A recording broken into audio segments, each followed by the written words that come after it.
Dans quelques mois, 4 astronautes s'apprêtent à briser un silence de plus de 50 ans en s'aventurant vers la Lune, mais la réalité de leur mission, avec ses dangers inattendus et ses confins claustrophobes, est bien plus intense que ce que l'on imagine.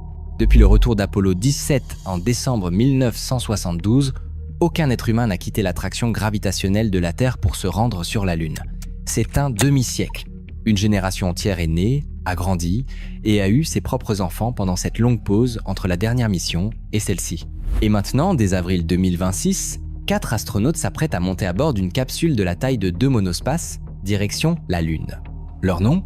Reed Wiseman, Victor Glover, Christina Koch et Jeremy Hansen. L'une deviendra la première femme à voyager au-delà de l'orbite terrestre basse. Un autre, la première personne de couleur. Un troisième, le premier non-américain. C'est la mission Artemis II.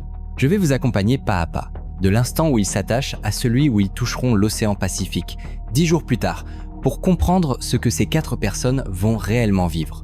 Car la réalité de cette mission est plus folle, plus claustrophobe et plus dangereuse que la plupart des gens ne l'imaginent. Commençons au sol, le jour du lancement, au centre spatial Kennedy en Floride. L'équipage est en quarantaine depuis des jours, isolé de sa famille, subissant des examens médicaux, suivant un horaire de sommeil strict et un plan nutritionnel calibré à la calorie près pour s'assurer qu'ils sont hydratés et au top de leur forme pour le décollage. Ils ont enfilé leur combinaison de survie Orion, des tenues volumineuses et pressurisées, conçues pour les maintenir en vie si la cabine perdait sa pression pendant l'ascension. Ce ne sont pas les combinaisons élégantes que l'on voit dans les films. Elles sont fonctionnelles, lourdes. Considérez-les comme des canaux de sauvetage portables. Ils montent en ascenseur le long de la tour de lancement du pad 39B, le même complexe de lancement qui a vu partir les missions Apollo, et grimpent dans leur vaisseau spatial. Ils l'ont baptisé Integrity. Il trône au sommet de la fusée, la plus puissante jamais lancée par la NASA, le Space Launch System. Elle mesure 98, 1 mètre de haut et pèse 6 millions de kilogrammes à plein. Pour vous donner une idée, c'est plus haut que la Statue de la Liberté et environ 8 fois plus lourd qu'un Boeing 747 entièrement chargé. Sous eux, 2 propulseurs d'appoint à poudre et 4 moteurs AirSwing 5 sont sur le point de produire 1 million de newtons de poussée, soit 15% de plus que la Saturn V qui a emmené les astronautes sur la Lune pendant Apollo. Les AirSwing 5 ne sont pas de nouveaux moteurs. Ce sont des versions améliorées des moteurs qui ont propulsé la navette spatiale pendant 3 décennies, reconstruits et recertifiés pour une fusée pour laquelle ils n'avaient jamais été conçus à l'origine. Reed Wiseman est assis au siège du commandant, Victor Glover, le pilote, est à ses côtés, Koch et Hansen, les 2 spécialistes de mission, sont derrière eux. 4 adultes dans une cabine d'environ 9, 34 mètres cubes, que la NASA aime comparer à 2 monospaces. C'est environ 60% d'espace en plus que le module de commande Apollo offrait à ses équipages de 3 personnes. Mais répartis entre 4 personnes au lieu de 3, le calcul n'est pas si généreux. Christina Koch a dit un jour qu'elle comptait sur la microgravité pour que l'espace semble plus grand une fois qu'il flotterait. Elle en aura besoin. Le compte à rebours atteint 0. Les moteurs AirSwing 5 s'allument en premier, suivis une demi-seconde plus tard par les propulseurs d'appoint à poudre. C'est la partie à laquelle personne ne peut vraiment se préparer. L'ancienne astronaute Wendy Lawrence a décrit la sensation d'un lancement de navette comme quelqu'un s'asseyant sur votre poitrine, une force si lourde qu'elle ne pouvait pas lever le bras devant son visage. Le SLS est plus puissant que la navette.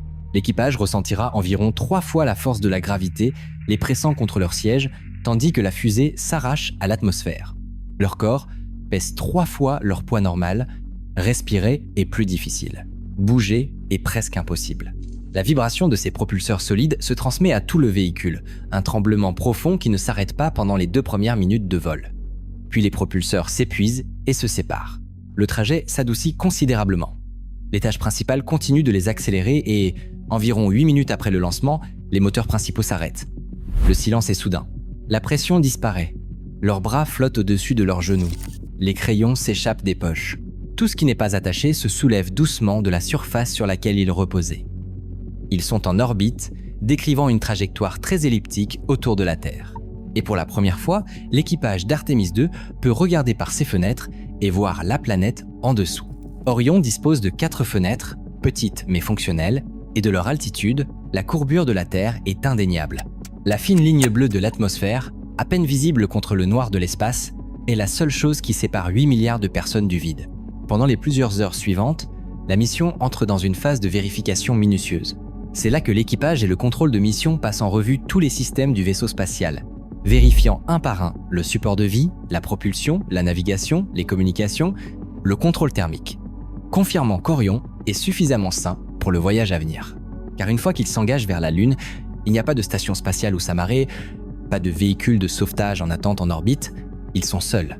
C'est aussi là qu'Artemis II devient quelque chose de vraiment nouveau. Wiseman et Glover piloteront Orion manuellement, prenant le contrôle direct du vaisseau spatial pour tester sa maniabilité.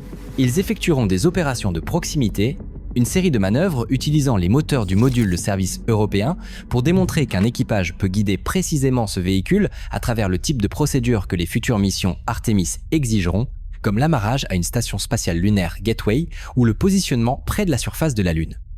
Ce n'est pas un pilote automatique. C'est les mains sur le manche, les yeux sur les instruments, prouvant que les humains peuvent opérer cette machine dans l'espace lointain. Le module de service européen, construit par Airbus pour l'Agence spatiale européenne, est le cheval de bataille boulonné à l'arrière d'Orion. Il fournit la propulsion, l'énergie électrique de ses 4 ailes de panneaux solaires, le contrôle thermique et stocke l'eau et les gaz qui maintiennent l'équipage en vie. Sans lui, Orion n'est qu'une capsule. Avec lui, Orion est un véhicule pour l'espace lointain.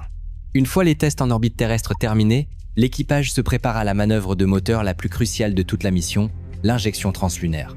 C'est le moment où Orion cesse de tourner autour de la Terre et s'engage vers la Lune. L'étage supérieur du SLS s'allume une dernière fois, accélérant le vaisseau spatial à la vitesse nécessaire pour échapper à l'emprise gravitationnelle de la Terre et se diriger vers la Lune sur une longue trajectoire incurvée. Après cette manœuvre, l'étage supérieur se sépare et Orion est seul. 4 personnes dans une capsule à environ 386 000 km de leur destination, portée par l'élan, le module de service européen fournissant les corrections de trajectoire en cours de route. Si quelque chose tourne catastrophiquement mal à partir de ce moment, la trajectoire de retour libre les ramènera sur Terre, en utilisant la gravité de la Lune, le même chemin d'urgence qui a sauvé l'équipage d'Apollo 13 en 1970. Ce n'est pas un plan de secours réconfortant, c'est le seul plan de secours. Imaginez maintenant leur vie quotidienne pendant les 4 jours suivants alors qu'ils dérivent vers la Lune. La Terre rétrécit derrière eux. Chaque heure, la maison devient un peu plus petite dans la fenêtre et le délai de communication avec Houston s'allonge un peu. Pas beaucoup sur cette mission, environ 1-3 secondes dans chaque sens à proximité de la Lune, mais assez pour qu'une conversation semble légèrement décalée. Vous dites quelque chose, vous attendez, la réponse arrive un temps après. C'est un petit rappel que vous êtes vraiment en train de partir. La cabine d'Orion a été reconfigurée. Koch et Hanson ont rangé les repose-pieds de leur siège et plié une partie de l'équipement pour ouvrir le plus d'espace de vie possible. Les toilettes sont installées sous le plancher près de l'écoutille principale, occupant environ 0,14 m3. Il y a un rideau pour l'intimité, ce qui est important quand l'un de vos coéquipiers mesure 1,28 m, et la salle de bain a la taille d'un placard à balai. Le système de gestion des déchets recueille l'urine et la rejette dans l'espace. Les déchets solides vont dans des sacs qui sont scellés et stockés pour le retour. Il n'y a pas de recyclage de l'eau sur cette mission.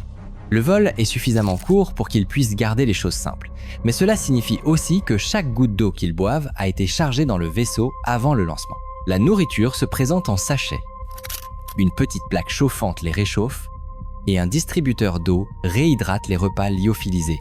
Le menu a été choisi par les astronautes lors de dégustations au laboratoire des systèmes alimentaires spatiaux de la NASA des mois avant le lancement.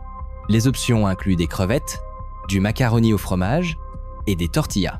Jeremy Hansen, le Canadien de l'équipage, a emporté des produits à base de sirop d'érable et des bouchées de saumon de chez lui. La plupart des aliments sont consommés à température ambiante car le réchaud a une capacité limitée.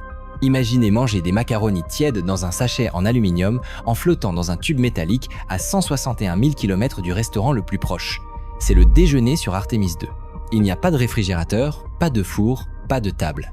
Vous pressez la nourriture d'un sachet, chassez les miettes flottantes avant qu'elles n'obstruent un filtre à air et la buvez avec de l'eau provenant d'un distributeur pressurisé. Le sommeil est géré avec soin. 8 heures sont prévues chaque jour, sauf le premier où le programme est compressé et l'équipage se repose par quart. Ils dorment dans des sacs en forme de hamac attachés aux parois de la capsule. Les 4 dorment en même temps pendant la majeure partie de la mission. Il n'y a pas de chambre. Il n'y a pas de porte à fermer, sauf celle des toilettes. Le bourdonnement du système de support de vie est constant. Les ventilateurs font circuler l'oxygène, épurent le dioxyde de carbone, régulent la température de la cabine. Ce n'est pas silencieux, c'est une machine qui les maintient en vie. Et ça en a le son. L'exercice est obligatoire, 30 minutes chaque jour sur un appareil appelé volant d'inertie. Il est installé sous l'écoutille latérale et sert également de marchepied que l'équipage utilise pour monter dans la capsule le jour du lancement. Le volant d'inertie fonctionne comme une machine de résistance à câble, offrant des exercices comme des squats et des soulevés de terre et des mouvements aérobiques comme l'aviron. Il atteint une charge maximale de 181 kg, ce qui semble beaucoup jusqu'à ce que vous le compariez à la Station spatiale internationale, où les astronautes disposent de plusieurs machines d'exercice pesant collectivement plus de 1 814 kg et occupant 24 mètres cubes. Sur Orion, vous avez un gadget de la taille d'une valise cabine. Pour 10 jours, c'est suffisant pour ralentir la perte musculaire et osseuse qui commence presque immédiatement en microgravité. Pour des missions plus longues, ce ne le sera pas.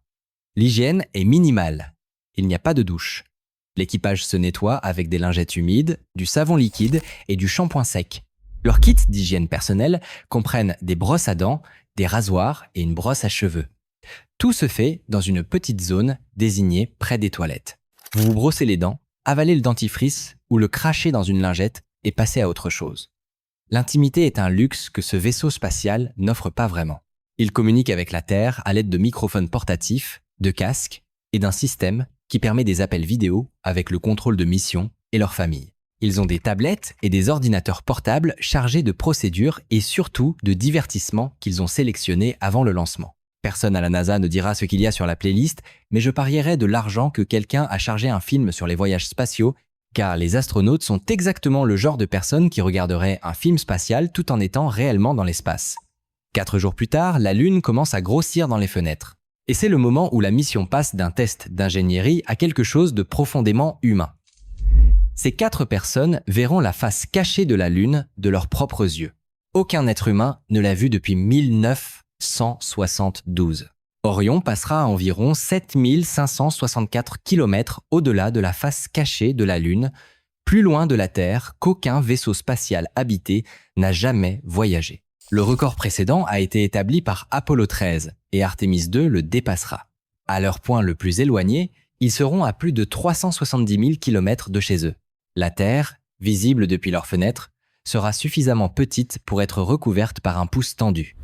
Tous ceux qui ont jamais vécu, tous ceux qui ont jamais existé, obscurcis par un doigt. Les astronautes d'Apollo 8 ont appelé cela la solitude la plus profonde qu'ils aient jamais ressentie. L'équipage d'Artemis 2 ira encore plus loin. La face cachée de la Lune est géologiquement distincte de la face visible. Elle est plus fortement cratérisée, avec une croûte plus épaisse et moins de ces plaines basaltiques sombres que nous voyons lorsque nous levons les yeux la nuit.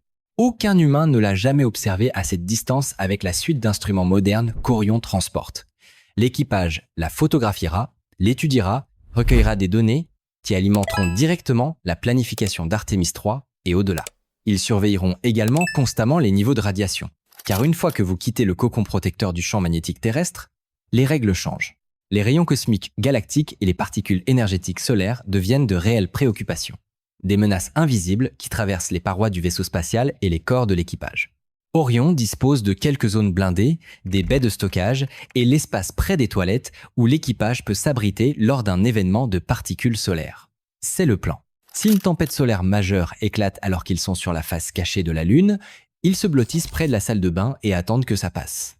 L'équipe météospatiale de la NASA a travaillé d'arrache-pied pour affiner ses prévisions pour ce scénario exact, car un mauvais événement solaire au mauvais moment pourrait délivrer une dose de radiation dangereuse aux 4 membres de l'équipage sans aucun endroit où se cacher. Après le survol lunaire, la gravité fait la majeure partie du travail.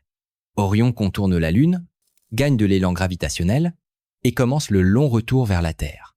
Le voyage de retour dure environ 4 à 5 jours. Pendant le retour, l'équipage continue de surveiller les systèmes, d'effectuer des examens médicaux et de documenter son expérience. Ce sont également les premiers humains à fournir des retours en temps réel sur la façon dont Orion gère les conditions de l'espace lointain avec des personnes à bord. Des données qu'aucune simulation ou test sans équipage ne peut reproduire. Quelle est la température de la cabine après 5 jours? Les sacs de couchage vous maintiennent-ils stable ou dérivez-vous? L'épurateur de dioxyde de carbone garde-t-il l'air suffisamment frais pour penser clairement?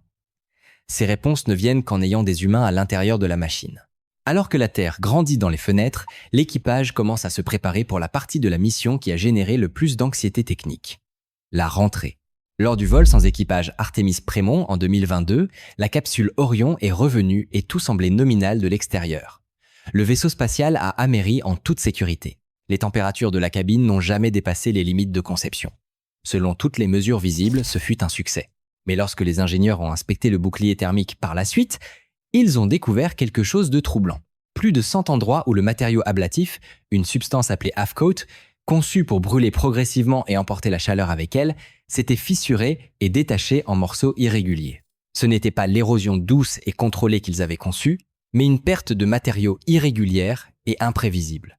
4 boulons de séparation encastrés dans le bouclier thermique avaient partiellement fondu à travers leur barrière thermique, laissant de profondes entailles au lieu du motif de carbonisation attendu. L'enquête a duré près de 2 ans. Ce qu'ils ont découvert, c'est que les gaz générés à l'intérieur de l'half-coat pendant la rentrée n'avaient aucun moyen de s'échapper assez rapidement. La pression s'est accumulée dans le matériau, l'a fissuré et en a fait éclater des morceaux. La cause profonde était liée à la technique de rentrée par ricochet utilisée sur Artemis I, où Orion a plongé dans l'atmosphère, rebondi dans l'espace, puis est rentré une seconde fois. Cette pause entre les contacts atmosphériques a permis à l'énergie thermique de s'accumuler à l'intérieur du matériau du bouclier sans lui permettre de s'ablater correctement. Les gaz se sont formés, la pression s'est accumulée et le bouclier a fracturé. Les installations d'essai de la NASA ne l'avaient pas détecté auparavant car leurs tests au sol utilisaient des taux de chauffage plus élevés que ceux réellement rencontrés par le vaisseau en vol. Et à ces taux plus élevés, le matériau s'était comporté comme prévu. C'est le chauffage modéré et soutenu de la rentrée par ricochet qui l'a brisé. Pour Artemis II, la NASA a pris une décision critique. Ils ont conservé le même matériau de bouclier thermique half-coat. Ils ne l'ont pas repensé. Au lieu de cela, ils ont changé la trajectoire. Orion entrera dans l'atmosphère sur une trajectoire plus raide et plus directe, sans ricochet. Une descente continue de 40 000 km/h jusqu'à l'amérissage. Cela réduit le temps que le bouclier passe dans la zone de température qui a causé la fissuration sur Artemis I. Le compromis est des forces de décélération plus élevées pour l'équipage. Une entrée plus raide signifie un ralentissement plus rapide, ce qui signifie plus de force G pressant les astronautes dans leur siège pendant ces dernières minutes violentes. Et violent est le mot juste. Orion frappera le sommet de l'atmosphère terrestre à environ 40 000 km/h. C'est Mach 32, 32 fois la vitesse du son. À cette vitesse, les molécules d'air se compressent si violemment devant la capsule qu'elles forment une gaine de plasma surchauffée atteignant 2760 degrés Celsius. C'est environ la moitié de la température de la surface du Soleil. L'half-coat est censé absorber cette chaleur et brûler de manière contrôlée, emportant l'énergie thermique avec lui. Quelques centimètres de silice recouverte de résine se dressent entre l'équipage et l'incinération. De l'autre côté de ce matériau, les astronautes sont censés ressentir des températures de cabine confortables. C'est la marge avec laquelle ils travaillent. À l'intérieur de la capsule, les astronautes sentent les forces s'accumuler. D'abord une légère traction, puis une poussée constante, puis un poids écrasant. À mesure que la décélération augmente, leurs corps deviennent de plus en plus lourds. Respirer demande un effort. Les fenêtres brillent d'orange, puis de blanc, alors que le plasma enveloppe la capsule. Les communications s'interrompent brièvement car cette enveloppe de gaz ionisé bloque les signaux radio. Pendant quelques minutes, l'équipage d'Artemis II est complètement seul. Aucune voix de Houston, aucune télémétrie, juste la chaleur, la pression et le son d'un vaisseau spatial hurlant à travers l'atmosphère à une vitesse qu'aucun être humain n'a jamais survécu auparavant. Lorsque la capsule ralentit en dessous des vitesses supersoniques, les parachutes de freinage se déploient, tirant le vaisseau spatial dans une attitude de descente plus stable. Puis 3 parachutes principaux massifs s'ouvrent au-dessus de l'océan Pacifique, près de San Diego. La capsule oscille en dessous, descendant vers l'eau. L'amérissage est brutal. Pas doux. La capsule frappe la surface de l'océan et flotte dans les vagues, tandis qu'une équipe de récupération de l'US Navy, à bord d'un quai de transport amphibie de classe San Antonio, se déplace pour sécuriser le véhicule et extraire l'équipage. Des plongeurs entrent dans l'eau, attachent des colliers de flottaison et des lignes de remorquage, et la capsule est hissée à bord. L'écoutille s'ouvre. 4 personnes respirent l'air extérieur pour la première fois en 10 jours. Leurs jambes seront faibles. Leur sens de l'équilibre sera altéré après 10 jours en microgravité. Même se tenir debout demande de la concentration, alors que leurs oreilles internes se recalibrent à un monde où le bas signifie à nouveau quelque chose, 1 million de kilomètres. La plus longue distance parcourue par des humains en plus d'un demi-siècle, et tout cela à l'intérieur d'une capsule que Christina a comparée à un monospace. Il y a quelque chose de presque absurde dans cette comparaison, et je pense que cela capture toute la mission. Nous envoyons 4 personnes plus loin de la Terre qu'aucun être humain vivant ne l'a jamais été, et ils le font dans un espace de la taille d'une voiture familiale. Ils mangeront des crevettes réhydratées dans un sachet. Ils dormiront attachés à un mur. Ils feront de l'exercice avec une bande de résistance glorifiée boulonnée au sol. Ils se nettoieront avec des lingettes humides. Et ils regarderont par leurs fenêtres la face cachée de la Lune, la Terre entière réduite à un point bleu, et ils sauront que la seule chose qui les ramène à la maison est un bouclier thermique qui s'est fissuré la dernière fois qu'il a été utilisé. Ce n'est pas un échec de l'ingénierie. C'est la réalité de ce que signifie explorer. Nous n'allons pas sur la Lune parce que c'est sûr, nous ne l'avons jamais fait. Apollo 13 l'a prouvé. Columbia et Challenger l'ont prouvé de la manière la plus douloureuse possible. Chaque mission habitée au-delà de l'orbite terrestre est un pari. Un pari calculé, analysé de manière exhaustive, planifié méticuleusement, que l'ingénierie tiendra, que les calculs sont corrects, que les matériaux feront ce que les modèles disent qu'ils feront. Artemis 2 est ce pari fait en pleine connaissance de ce qui a mal tourné la dernière fois et avec la conviction que la solution est suffisamment bonne. 4 personnes misent leur vie là-dessus. Et franchement, elles le savent mieux que quiconque. Elles ont vu les photos du bouclier thermique fissuré. Elles ont assisté aux briefings. Elles ont posé les questions difficiles. Et elles ont décidé d'y aller quand même. Reed Wiseman, Victor Glover, Christina Koch et Jeremy Hansen. Ils s'attacheront, sentiront les moteurs s'allumer sous eux et laisseront la Terre derrière eux pendant 10 jours. Quand ils reviendront, si le bouclier tient, si les parachutes se déploient, si l'océan les attrape bien, ils auront ouvert une porte qui était fermée depuis 1972. Pas la porte de la Lune. Nous l'avons ouverte il y a longtemps. La porte du retour.